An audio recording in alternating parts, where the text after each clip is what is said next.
Well, that was probably the longest trip in my life, that 3-hour ride home. I think I was more depressed than he was.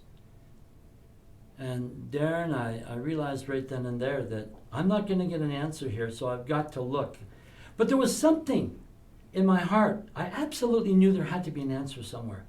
I didn't believe for one moment that God would send his children, if we are his children, to come here to this planet and have this experience, because it's not an experience.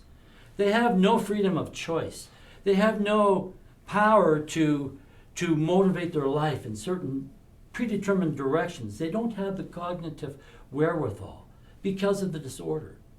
And it's a terrible, terrible thing. And I didn't believe for one moment that God would send his children to exist in that. And I started to pray and I started to fast and look for answers.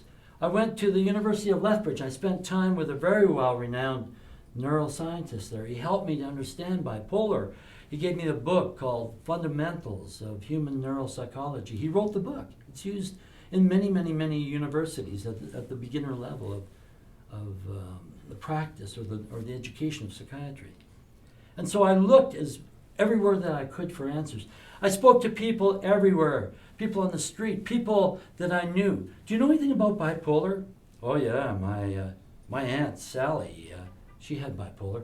Well, how's she doing? In the hopes that I would hear some story where somehow they found an answer. And you'd hear things like, well, you know, she passed away about 5 years ago in the institution because the medications took out her liver and there was nothing they could do. And I heard story after story after story that never showed any positive gain against this. And so I started searching. I went on a quest. There had to be an answer. I knew in my heart, in the heart of all hearts, that somewhere, somehow, there had to be something that would bring this young man around, that would give my daughter the experience of being a wife and a mother and raising this little boy instead of having to be cared for 24/7, having to have adult supervision to watch over her instead of the other way around. Wow. And eventually people started to come into my life. They started to bring little pieces of the puzzle. And I remember talking to a man one day named David. And I was walking down the hall one day with him. Both of us were working for a property management group. And he was the owner's liaison. And I remember telling him about what we had gone through, how bad this thing had been. And he said, you know, Tony, I don't know a whole lot about mental disorders. He said, my family's always been okay. My wife's all right. Never experienced it in our home. So I don't understand mental disorders or mood disorders, whatever you call them. He said, but I spent 20 years formulating feed in the livestock industry. And I'm thinking, where's he going with this? And he said, we often saw a disorder. It's called ear and tail biting syndrome.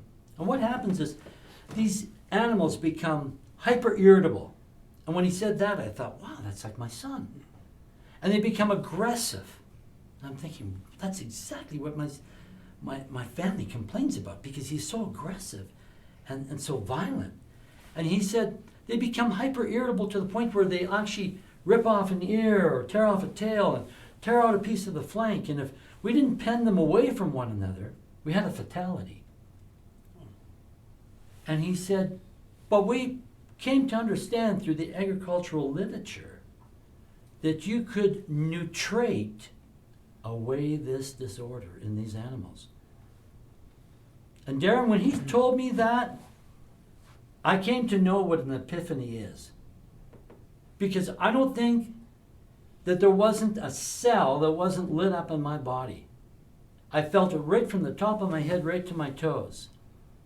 I absolutely knew that that was the answer. That you could nutrate away these disorders, like he said.